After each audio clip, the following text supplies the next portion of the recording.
Hello दोस्तों, मैं धर्मेश उपाध्याय आपका एक बार फिर से स्वागत करता हूं आपके अपने चैनल धर्मेश संस्कृत मेनिया में। और आज की वीडियो में मैं लेकर के आया हूं कुछ नया। आज की वीडियो में मैं आपको लघु सिद्धांत कौमुदी से पढ़ाने वाला हूं, जिसमें हमारा आज का प्रकरण है वो है अजंत पुल्लिंग प्रकरण। ठीक है, तो ये यूजीसी नेट के एग्ज़ाम में भी पूछता है और जो बीए एमए करते हैं उनके एग्ज़ाम में भी आता है। तो अजंत पुल्लिंग प्रकरण में हम यहाँ पर देखेंगे कि कौन कौन से सूत्र आते हैं और वो सूत्र क्या कहते हैं। ठीक है, और आगे की सभी वीडियो में, व्याकरण की सभी वीडियो में हम जो है अजंत पुल्लिंग, स्त्रीलिंग, नपुंसकलिंग, इनसे रिलेटेड देखेंगे। तो आइए देखते हैं कि इस वीडियो में क्या है।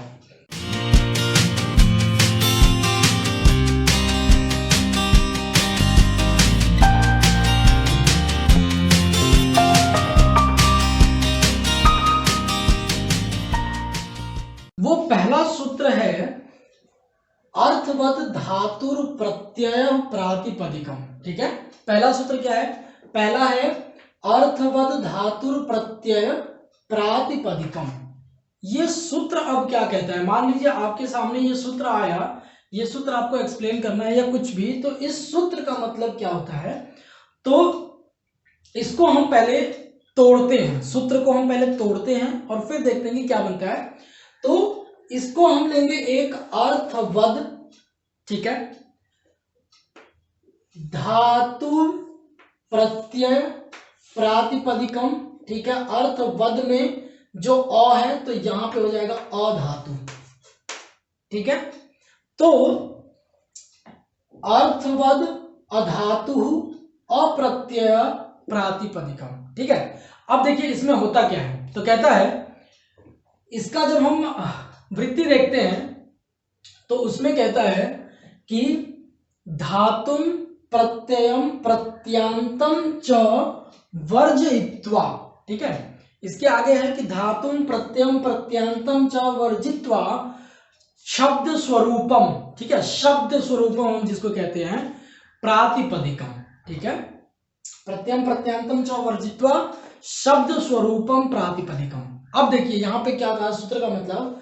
सबसे पहले तो आप ये जानिए कि ये जो अजंत पुल्लिंग प्रकरण का जो पहला सूत्र है, इसमें ये एक संज्ञा सूत्र है। ठीक है, ये एक संज्ञा सूत्र है।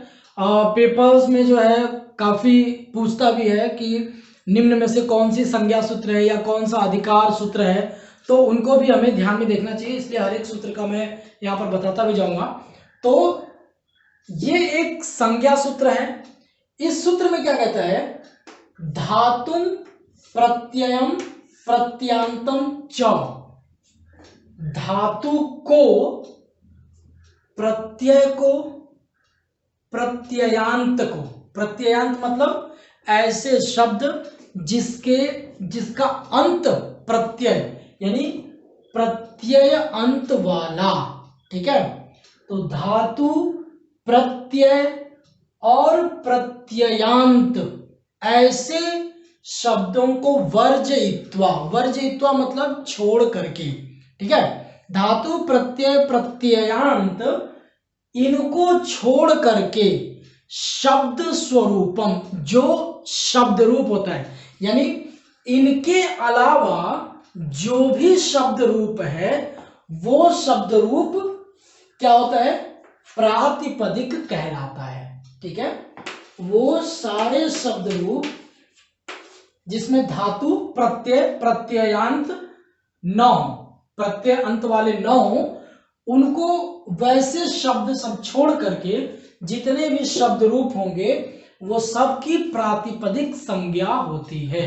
ठीक है, प्रातिपदिक कहते हैं जब हम सिद्धि करना शुरू करेंगे शब्द रूपों की, तो इसमें जो है इसका प्रयोग होगा। तो इस सूत्र का अर्थ सबको समझ में आया?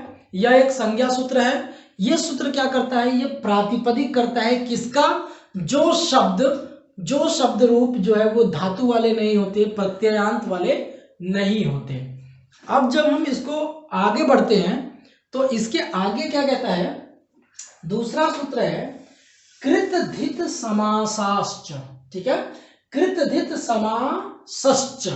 अब देखिए ये सूत्र क्या कहता है, किसी को भी क्या कहा था मैंने पहले, क्या बताया था, तोड़ना है। कृत धित, कृत तद्धित समासः च, ठीक है। यानी अब यहां पे, अब देखिए यहां पे एक तो च आया, च का मतलब क्या है, च मतलब होता है और। तो जब यहाँ पे च दिया, इसका मतलब कि ये सूत्र अपने आप में अधूरा है, ठीक है, ये पूरा नहीं है।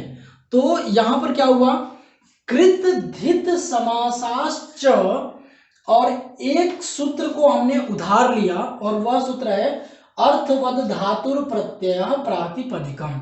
इस सूत्र को हमने यहां पर उधार लिया, ठीक है। तो जब भी आप इस सूत्र को जब आप एक्सप्लेन करेंगे, बताएंगे जब, या कॉपी में जब लिखेंगे, तो आप उसमें लिखेंगे कि कृदंत है, तद्धितांत है। कृत मतलब कृदंत, तद्धित मतलब तद्धितांत, ठीक है। कृदंत वाले और तद्धितांत वाले और समास वाले, ठीक है। कृदंत, तद्धितांत और समास, इनका अब उसके बाद आप जोड़ेंगे कि ये सूत्र अपने आप में अपूर्ण है, इसलिए इस सूत्र को पूर्ण करने के लिए इससे पूर्व वाला जो सूत्र है अर्थवद धातुर प्रत्यय प्रातिपदिकम, इस सूत्र हमने लिया। और इसका पूरा अर्थ क्या बनेगा कि कृदंत, तद्धितांत और समास वाले जितने भी अर्थवान शब्द होते हैं, ठीक है, यानी इसकी हिंदी भी इसी में लिख देनी है, जितने भी अर्थवान शब्द होते हैं उनकी भी प्रातिपदिक संज्ञा होती है। पहले वाले में क्या बताया, पहले वाले में केवल ये बताया धातु प्रत्यय और प्रत्ययांत को छोड़ करके जो शब्द रूप होंगे उनकी क्या होगी, प्रातिपदिक संज्ञा होगी। दूसरे में क्या बताया कि इसके अलावा कृदंत और तद्धितांत और समास वाले जितने भी अर्थवान शब्द रूप होंगे या शब्द होंगे उनकी भी प्रातिपदिक संज्ञा होगी, ठीक है। यहां तक क्लियर है। इसके बाद अब चलते हैं अगले सूत्र पे।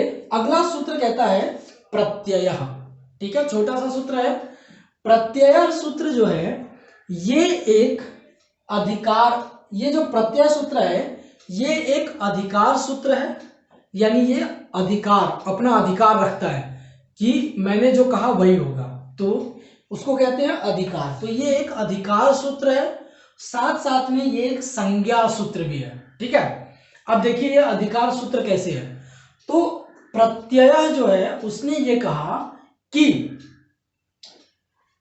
मेरा जो अधिकार है वो, जब आप इसका वो पढ़ेंगे, वार्तिक पढ़ेंगे, तो उसमें कहता है कि तीसरे से लेकर के, ठीक है, जो पाणिनि का अष्टाध्यायी है उस 8 अध्यायों में से तीसरे अध्याय से लेकर के 5वें अध्याय तक, कितना, इसको मैं यहां लिख देता हूं 3 to 5, ठीक है। तीसरे अध्याय से लेकर के 5वें अध्याय तक किसका अधिकार चलेगा, केवल मेरा अधिकार चलेगा। यानी कि तीसरे अध्याय से लेकर के 5वें अध्याय तक जितने भी सूत्र होंगे उन सब में प्रत्यय का अधिकार चलेगा, वो सब प्रत्यय के अंदर आएंगे, ठीक है, यानी उसको प्रत्यय मान लिया जाएगा। तो प्रत्यय जो सूत्र है वो यही कहता है कि पाणिनि का जो अष्टाध्यायी है उनके हिसाब से तीसरे अध्याय से लेकर के 5वें अध्याय के अंतर्गत आने वाले सभी सूत्र मेरे अधिकार में होंगे, प्रत्यय का अधिकार उन सूत्रों पर चलेगा। अब इसके जो आगे का सूत्र है वो सूत्र क्या कहता है उसे देखते हैं।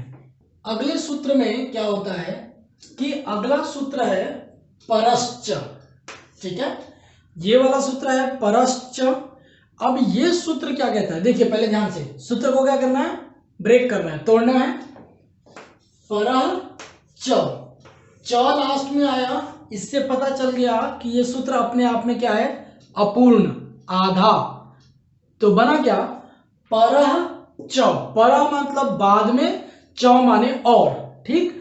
अब क्या है, तो इससे ये अधूरा होने की वजह से प्रत्यय जो सूत्र था, जस्ट इससे पहले जो हमने देखा, वो प्रत्यय सूत्र से ये वाला प्रत्यय उधार लिया। ठीक है, अब इस सूत्र में क्या कहता है कि परश्च प्रत्यय।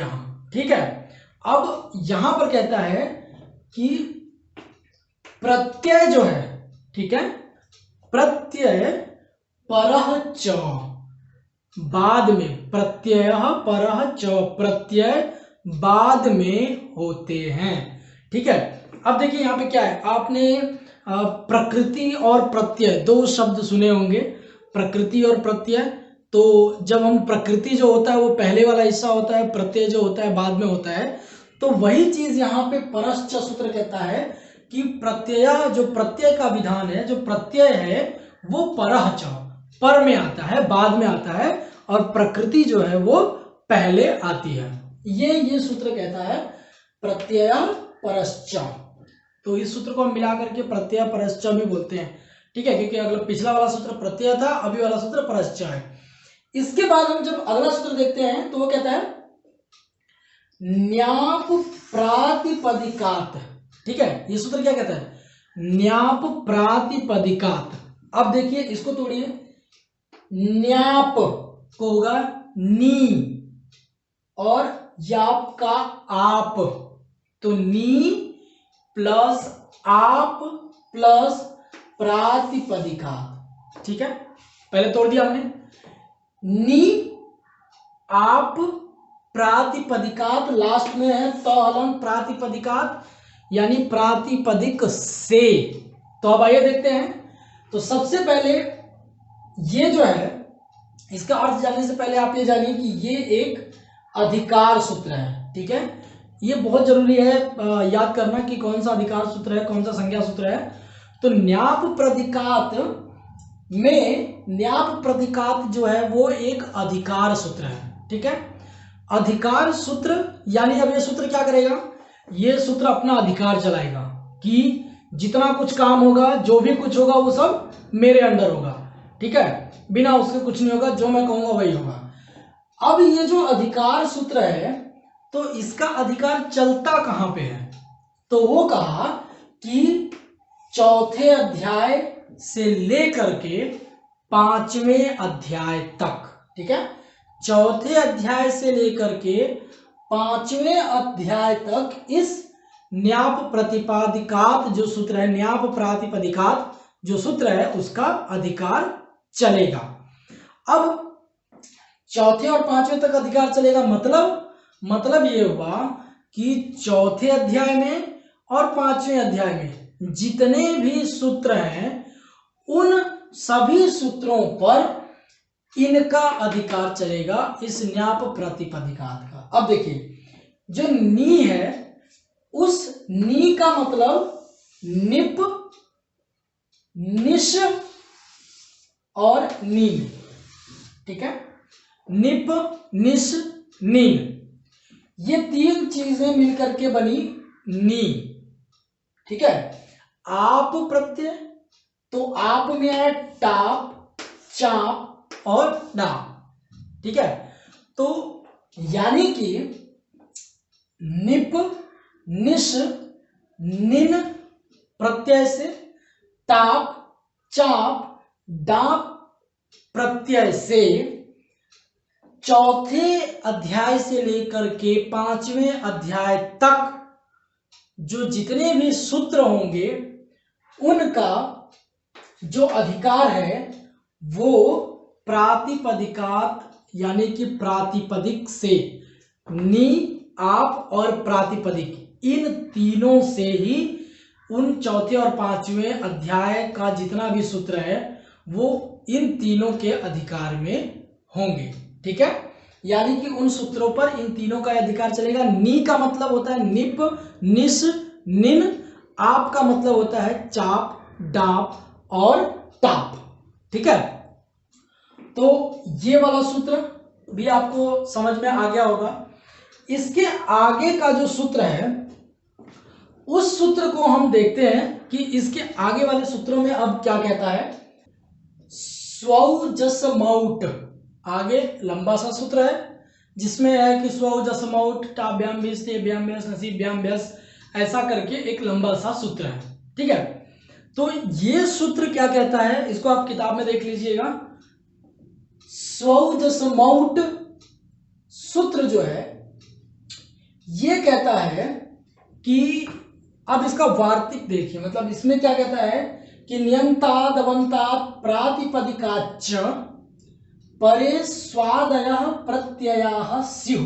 अब देखिए इसमें क्या है, स्वौजसमौट का है तो सु औजस आम औट सस टाभ्याम भिष नेभ्याम भ्यस नसीभ्याम भ्यस न सो साम नी ओ सुप, ये करके ये पूरा एक लंबा सा सूत्र है। इसमें ये कहा कि नियंताद, ठीक है, और अवंत यानी कि नी और आ, ये आपने सुना था ना पिछले सूत्र में, तो नी और आ और प्रातिपदिक, ठीक है, नी आ और प्रातिपदिक से परे, ठीक है, नी से परे, आप से परे, प्रातिपदिक से परे, स्वादय, स्वादय को अलग अलग करने बनेगा सु प्लस आदय, यानी सु इत्यादि, सु इत्यादि माने सु औजा समोसस टाभ्याम भिष नेभ्याम भ्यस नसीभ्याम भ्यस नसो साम नी सु, ये तो नी आद और प्रातिपदिक से परे, यानी इनसे जस्ट बाद में, इनसे परे सु इत्यादि प्रत्ययाः स्युः, सु इत्यादि प्रत्यय कहलाते हैं। ठीक है, यानी नी से परे हो, आप से परे हो, किसी भी प्रातिपदिक से परे सु औजस अमौट सस आप गिन लेना, ये जितने भी हैं वो अमोसस टाभ्याम भिष ऐसे करके गिनेंगे तो 24 होंगे, तो ये जितने भी हैं इनका क्या होता है, ये प्रत्ययाः स्युः, ये प्रत्यय कहलाते हैं। ठीक है, अब इनके बाद अगले सूत्र पर जब हम आते हैं तो अगला वाला सूत्र आता है सुप। ठीक है, ये सूत्र क्या कहता है, तो जो सुप वाला है ये सूत्र कहता है कि तिगंत तिगंस त्रीणि त्रीणि, आगे करके लंबा सा सूत्र है, तिगंस त्रीणि त्रीणि से हमने लिया त्रीणि त्रीणि। क्यों लिया, क्योंकि यहाँ पे सुप जो है वो अपने आप में अधूरा सूत्र है, इसको समझाने के लिए, इसको पूरा करने के लिए हमें यहां से उधार लेना पड़ा। तो तिगंस त्रीणि त्रीणि से त्रीणि त्रीणि को हमने उधार लिया। तान्येक वचना, जो तान्येक वचनम द्विवचनम बहुवचनम करके है, तो इससे हमने एक वचन द्विवचन और बहुवचन को उधार लिया।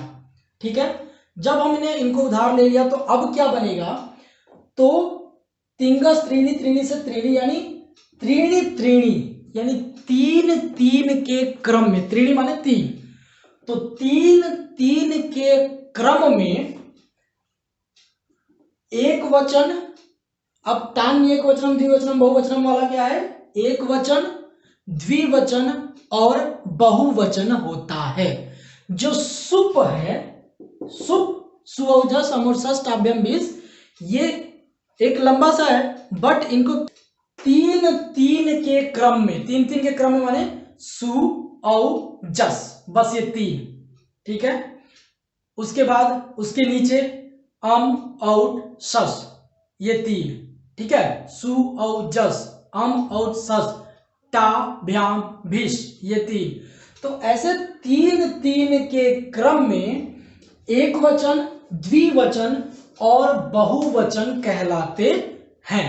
ठीक है, तो ये इस सूत्र का अर्थ था। तो अब जो है आज के लिए इतना ही। मुझे लगता है कि आप लोगों को अच्छे से समझ में आ गया होगा। कोई डाउट होगा तो जरूर पूछिएगा, अगर नहीं समझ में आया होगा तो इसको दोबारा से समझाने का प्रयास करूंगा। तो अपनी बात कमेंट में जरूर बताइएगा। आपकी बहुत बहुत धन्यवाद।